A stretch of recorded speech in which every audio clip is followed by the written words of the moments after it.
My suggestion here is actually I will give you a little bit more of background, and I'm interested on your opinion. And then, of course, glucose variability, the role of time in range, and then we will do some more of the closed loop and advisors, and we will look a little bit into targets. So in the background, we mentioned this mortality, but what I didn't tell you is that this mortality is double as high in females as compared to males. Do you know this? How many of you knew that the female mortality is double as compared to the males? Can you please raise your hands? So very few. Interestingly, when you go, this is here all-cause mortality, and this is myocardial infarction. And if you go down, you see that in females in red, myocardial infarction is 100 times more likely. Not a little bit, 100 times almost, like 97. So why actually this is so much more pronounced in females? We don't know. But there is a very recent study published in Diabetes Care, actually a very nice study, because they studied this population at the age of 23 and at the age of 50, 30 years after. And what they showed here, rates of change here in the lower right corner, is that all risk factors in females are significantly higher as compared to males. Cholesterol, blood pressure, oxidative stress, actually fasting blood glucose, every parameter is worse in females, which is really, I think, really important. So my suggestion is that females actually are underserved. And we started a specific program actually to counter this terrible phenomenon that the mortality of females is almost double in type 1 diabetes as compared to males. And the second thing that I want to emphasize is this is the recent data from the United States. The lower curve is 10 years old, and the upper curve is from last year. As you can see, instead of improving outcome, the outcome deteriorated in the United States, which is really sad. With all the money and technology, actually, the outcome is worse. So something is missing. Something is missing in between the technology and the therapies that we have and the outcomes that we see, particularly in the United States. So a huge frustration, if you listen to the colleagues over the pond, actually, they are really frustrated. There is a recent publication 2 weeks ago, if you saw in JAMA, they reported an increase in amputation due to diabetes, an increase in end-stage renal failure, an increase in retinopathy. So all the outcomes in the United States are worse as compared to 5 to 10 years ago. Which means that this discrepancy in between the technology and what we have available and between the outcomes actually must urge us to do something different, to find a new path actually to change, to improve this. So one possible reason why is that basically people with diabetes did not adopt our outcome measures. When you talk to people with diabetes, if you ask them, do you know what is A1C, what is glycosylated hemoglobin? Of course, they heard about it, but can they really imagine what this was actually? And in most cases, the reply is no. So the first question is, does glycosylated hemoglobin always reflects mean glucose? And as you know, this is not true.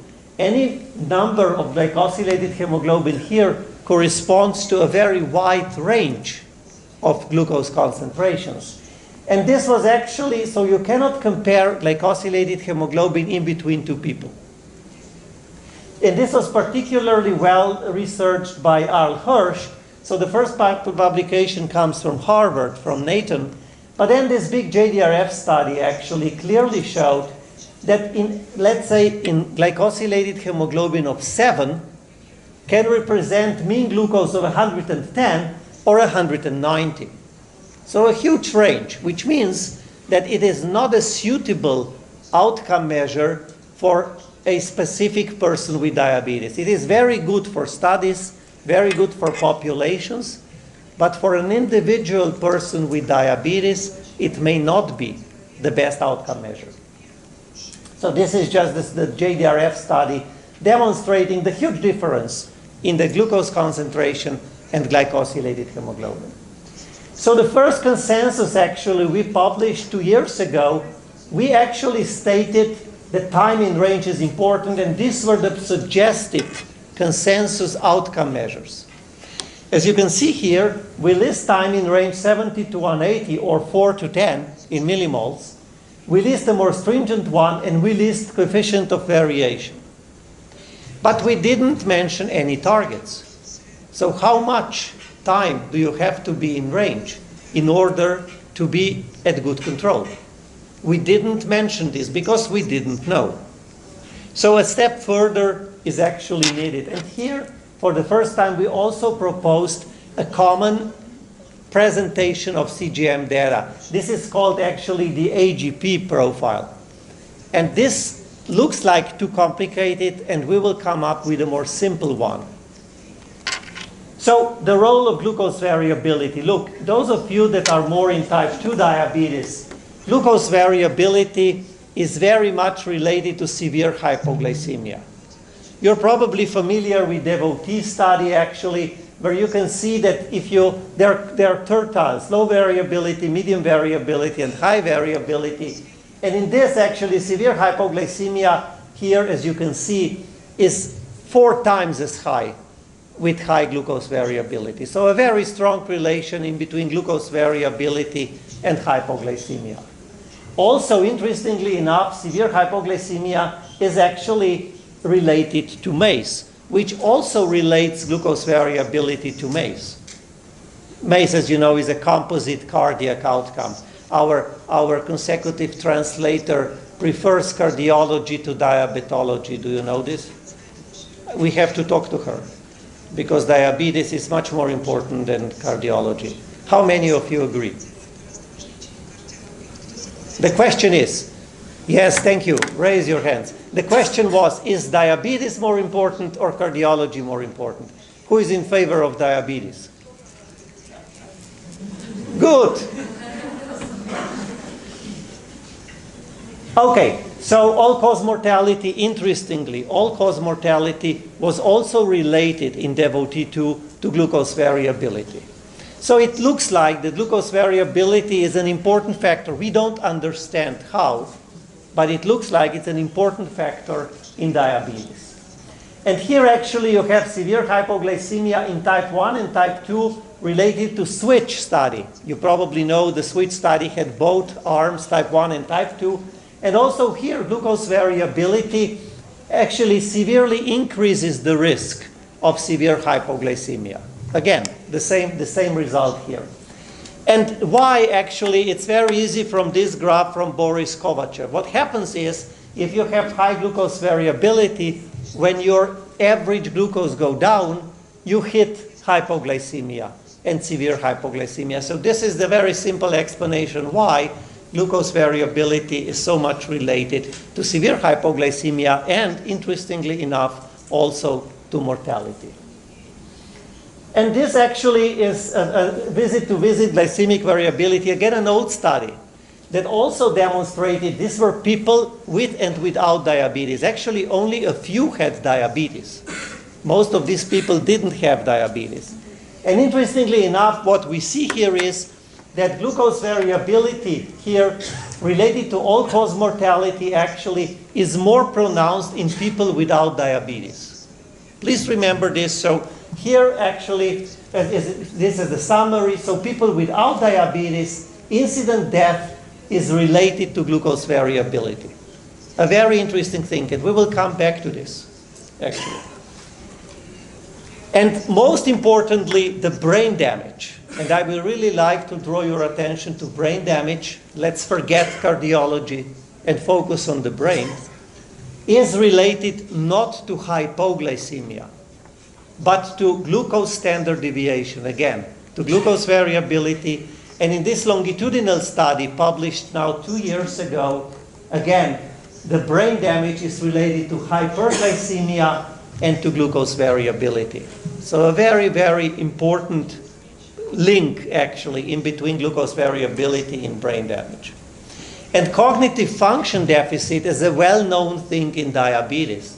This is a study on the adult population. As you can see, cognitive deficits are present with type 1 and type 2 diabetes and are basically related to high blood glucose. Here you have an analysis of A1C, a recent paper from Diabetes Care, and as you can see, the higher the A1C, the higher the risk of dementia. So again, a very direct link in between glucose, high glucose, and brain damage. And finally, you will be very surprised with this slide. I'm sure that Pratik never shows this slide. But what this slide shows is, this is the Origin trial, 11.5 thousand people were included in the Origin trial.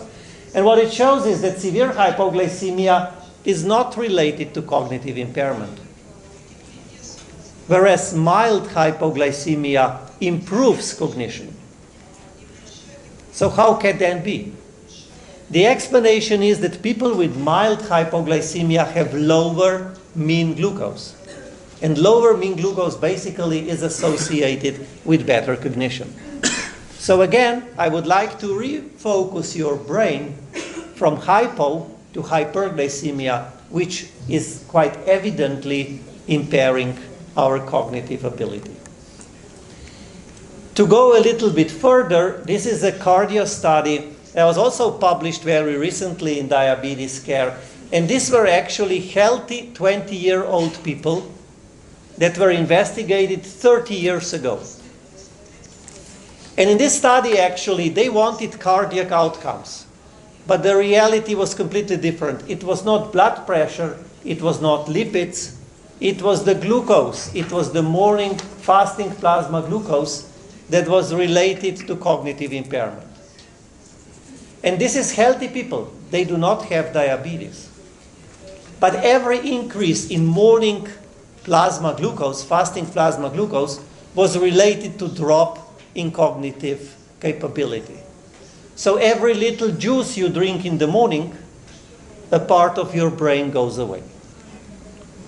This is, of course, a little bit exaggerated, but please go to read this study because it's a very interesting study performed 30 years ago. Just to show you that even for people without diabetes, glucose is very dangerous to the brain. Interestingly enough, to those of you that are more attached to cardiology, glucose variability is also related to the composition of plaques in the carotid arteries. The higher the glucose variability, the more vulnerable the plaques are. So the more likely you will get a myocardial infarction. So very many proofs actually that glucose variability and high blood glucose are damaging. So where is then the role of time in range? Why then start to speak about time in range? We actually made this consensus in Berlin, now it's almost 2 months ago, and distinguished people actually, and also people with diabetes, so lay people, non-physicians, non-medical people with diabetes participated in this meeting. And we actually wanted to get an outcome target that is acceptable to both physicians, nurses, and people with diabetes. So to really have an outcome that will be adopted, that will be accepted by everybody. Why? To improve actually the outcome. And the first question was, how much data, CGM data, do we need to make a statement? And there is actually good evidence that after approximately 1 week, the data becomes repetitive. So the research was done particularly by Boris Kovachev and Lutz Heinemann, and they demonstrated that basically the mean and the standard deviation after a good week of data stabilizes. So in the end, after discussion, we decided that 14 days of CGM with 70% wear is sufficient to analyze a person with diabetes. So we need a total of approximately 10 days, of full 10 days of CGM data in order to say, okay, this and this we can tell about this person with diabetes from the CGM reading. And then the second question was, which parameter is the best to assess glucose variability? And here there was a terrible discrepancy. As you probably know, glucose variability is difficult to describe. There is no simple way. So finally, after discussions, look at this actually. This is different mathematical way of presenting glucose variability. I will not even go into it. But we thought this is too complicated. And we thought this is too complicated. But in the end, what we realized is actually that glucose variability very nicely correlates with time in range. Not only time within the target range, but also time in hypoglycemia. If you put together time in range and time in hypoglycemia, you can express glucose variability. So we finally came to the solution actually here in this comparison that we will not use a specific target for glucose variability, like coefficient of variation that was proposed 2 years ago. But we will simply say time in range, time below 70, and time below 54. Or in millimoles, time below 4 and time below 3.5. And these parameters will also describe glucose variability. Why?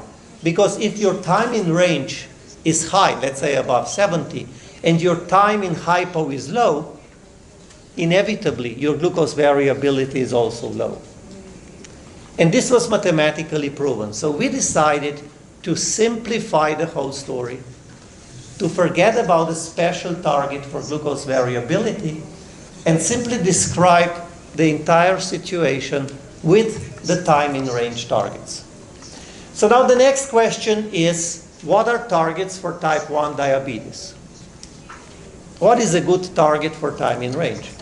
And we went into several studies, and here I just want to show you actually that there are quite some patients. So look, in the JDRF RCT 93 were eligible, in the Diamond trial 99, in the Replace BG 212, in the Hypo DE 141. So a total number of 545 patients were actually eligible for our analysis of the question, what percentage of time in range is a good time in range for type 1 diabetes? By the way, altogether, this is hundreds of years of studies, all these 500 patients, because these studies were in between half a year and 1 year long.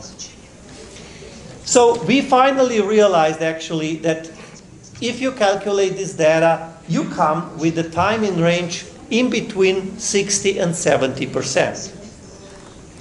It may be difficult to calculate, but we also realize that any time below 70, below 5%, and any time below 55, below 1.7% is a good control. And this is based on real data. It is not actually made up. It is calculated from these studies that used continuous CGM in this patient population. And finally, we also recalculated, interestingly enough, that the 70% of time in range is almost 7% A1C. This correlation is almost 100%, which makes the issue very easy. If before we had a target of A1C of 7, now we have a target of time in range of 70%. And this also is mathematically proven. Interestingly enough, a 50% of time in range is 8%. And this is from 2 different studies and repeatedly shown on all other calculations. So now the question is, actually, this is the third study. Interestingly here, we have 1,100 patients with type 1 and type 2 diabetes. And here again, look at this correlation. So 50% is 8.3, 70% is 6.7, so almost 7. Why the variability? The variability actually, it depends really on the mean glucose. Because as I showed you previously, A1C and mean glucose do not always correlate. But to make it simple, we said, okay, 70% of time in range correlates to an A1C of 7, and 50% of time in range corresponds to an A1C of 8. And our target, of course, is just the third study to show the same. I will not go into it. Actually, here we decided that if the current ADA standard is 7%, we will take 70% of time in range as our first target. Can anybody understand? Can all of you understand what I said? Can you please raise your hands, those that understood? It's very important because this has to be understood also by people with diabetes. And at the meeting, actually, people with diabetes were sitting, some young, some older, Kelly Close, you may know, and many other well-known people with diabetes. And they actually agreed that this may be a good target. Why? Because they can look on their glucose, on their CGM, and the CGM always provides this. So it's very easy to understand how much of the day you are within the target range. Something that is easy to monitor, easy to understand. You do not need to go to see a doctor. You can actually see it yourself every day, day after day. So we decided, and this is not official, this is just, you know, a decision from that time. I will tell you later how the process went. So the time in range below 70, the time in range 70 to 180 should be 70% or more. Below 50 for older people with diabetes. As you know, older people may be at higher risk. So we reduced the target.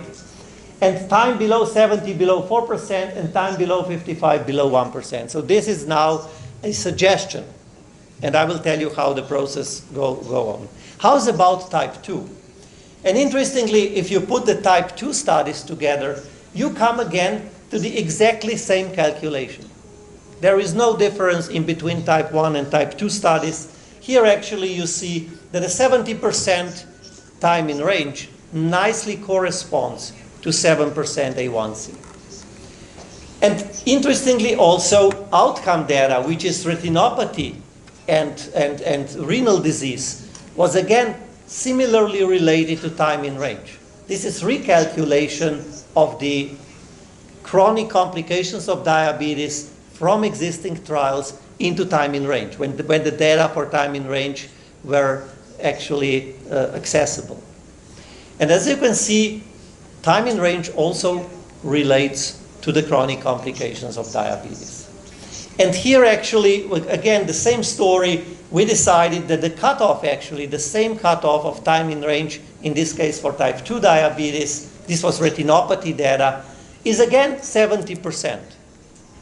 So no difference for targets in between type 1 and type 2. Exactly the same targets for both groups.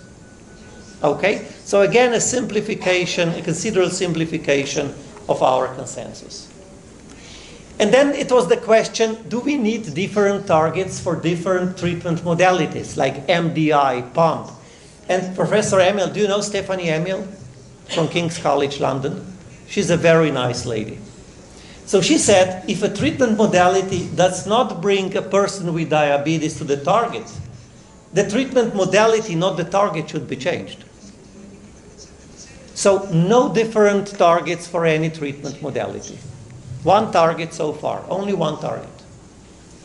And then we went further, and we actually discussed pregnancy and diabetes. And here the consensus was very difficult. Most people believe that we need a more stringent target for pregnancy in diabetes.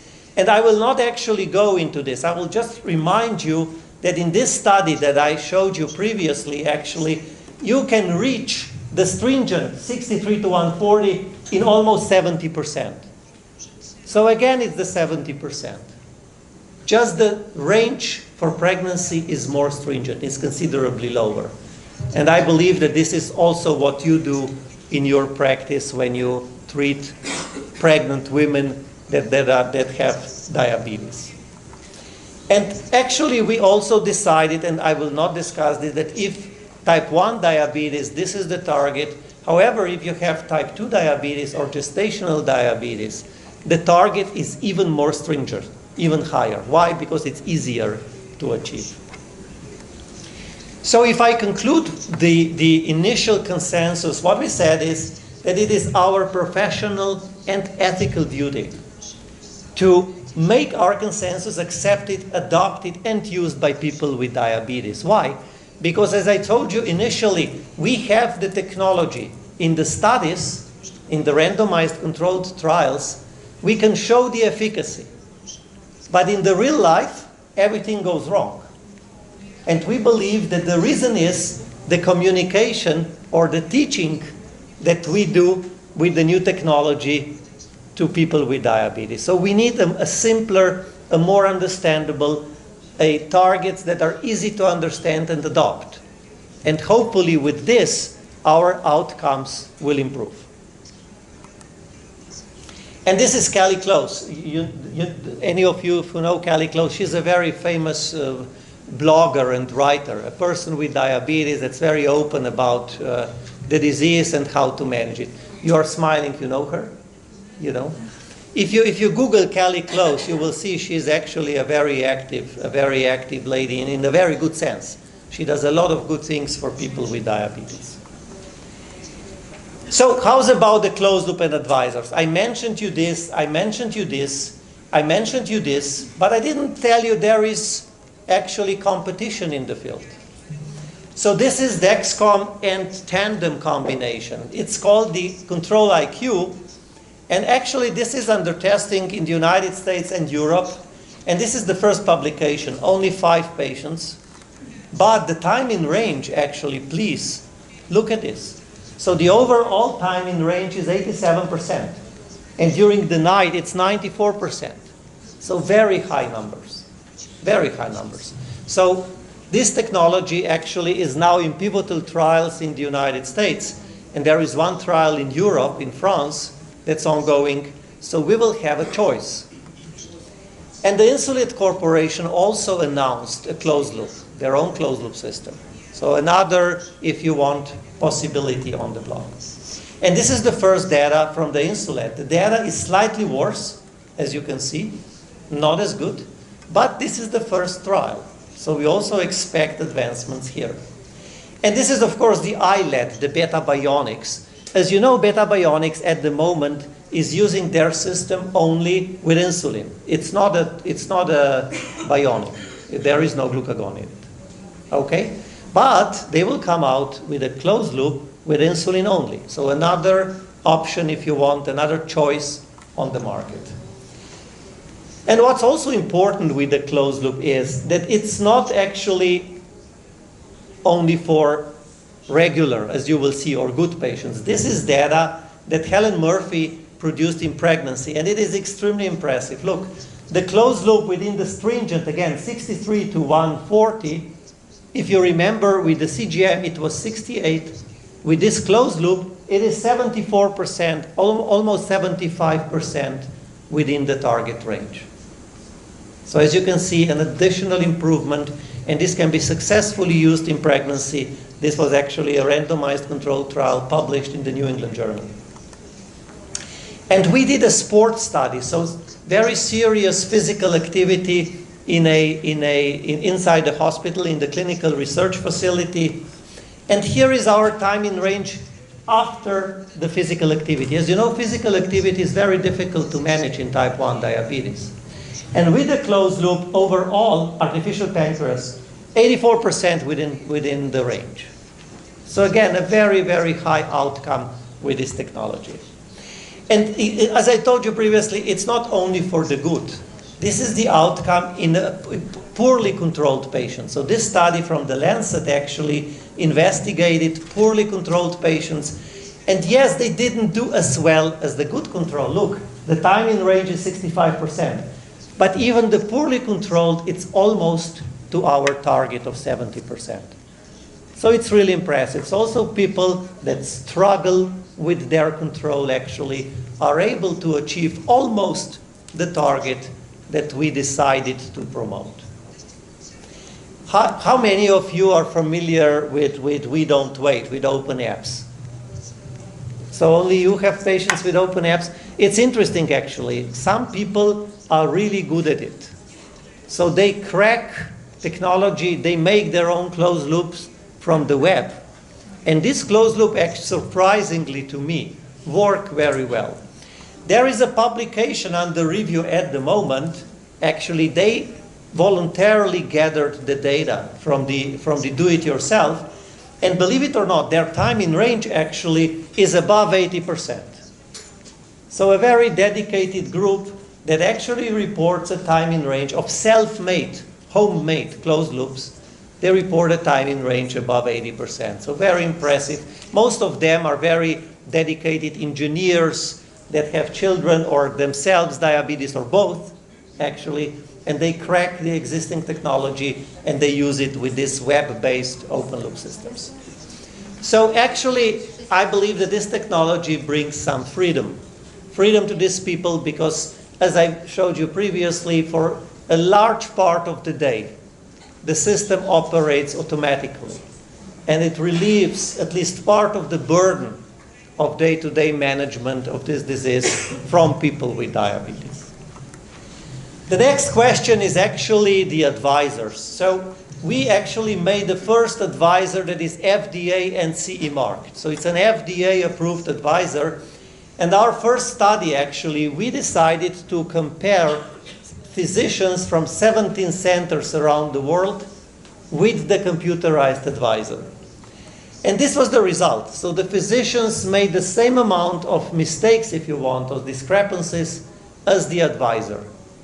So the advisor, the automatic system, was comparable to physicians, and we believe that it's just another member of the team. So let's say, as you mentioned in your lecture previously, if you're far away, you know, your region is very large, maybe you do not have a good colleague to ask.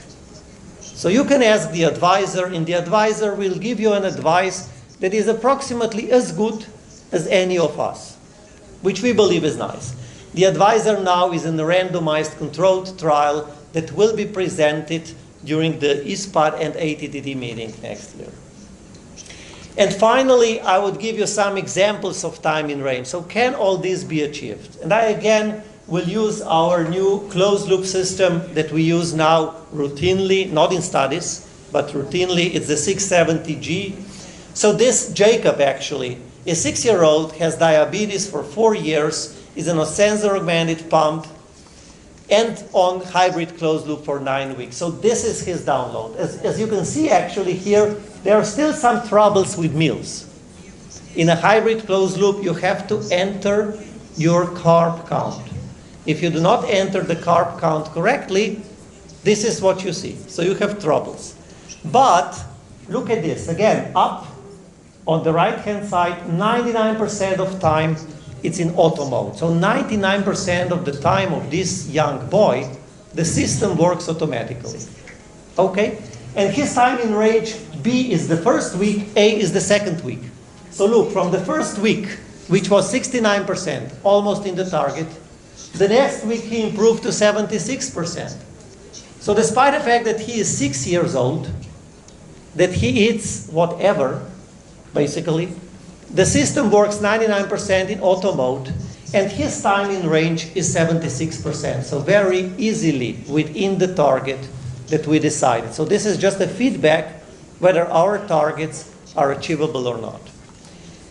And this is his download. As you can see, actually, most day-to-day, mostly it's the meal problem. So we work now to improve the carb counting of this family, actually, and very likely then also those very, let's say, pronounced, particularly evening meal fluctuations will disappear.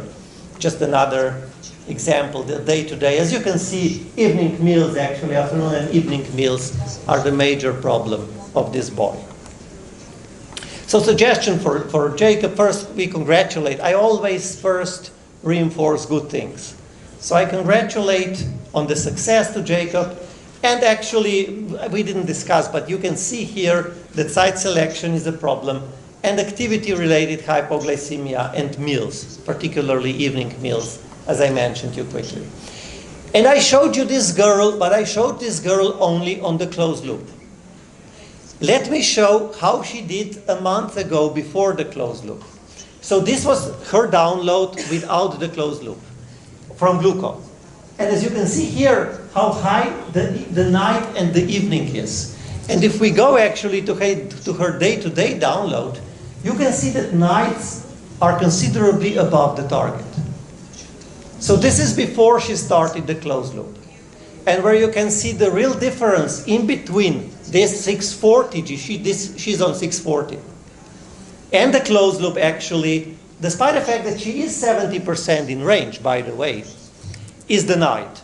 So what actually the hybrid closed loop does best is managing the night. Why? Because the night is no meals, and it really works automatically. So what happens, as I showed you previously, actually 89% in time, and the night, so the meals are very quickly corrected with an increased basal rate, automatic increase of the basal rate of the system. So, conclusion of this part actually, that is more, how to say, a happy part, if you want, or a happy attempt in diabetes is that A1C is a golden standard, but actually, despite the fact it's related to complications, it is becoming increasingly insufficient. And it's not accepted, it never has been accepted by people with diabetes. So we propose that we supplement it with a time in range. Time in range is related to A1C, but tells much more, because it includes glucose variability, as I showed you previously. So you have 2 in 1, you have A1C, the mean, and glucose variability within one measure that is very easy to understand. It's simply hours per day or percentage of time that you are within range, in between 4 and 10 in millimoles, or in between 70 and 180 in milligram percent. And we really hope, it will be accepted widely by people with diabetes. Closed loop and advisors are routinely available now, so they are within the routine use. Patients can get them routinely. Impressive results if properly used, and new options, new competition is coming, which is always good because people will have choice. And finally, time in range, a clinical target and a clinical marker, both important and hopefully more successful than what we do currently, particularly in relation to poorer outcomes in the recent studies. I would also like to draw your attention to the brain. I understand the mortality is a problem, but dementia, to me, is a bigger problem. If you pose the question to many people in Europe, do you prefer to die or to be demented? You will be surprised. Many say die. So dementia is a very serious problem. It is clearly linked to diabetes. It is much more prevalent in diabetes, and it is related to hyperglycemia, to high blood glucose, and to glucose variability. So time in range seems a very appropriate target to reduce dementia and to reduce brain damage in diabetes. With this, again, my invitation to Madrid and my thanks for your kind attention despite the late hour and lack of coffee. Thank you very much.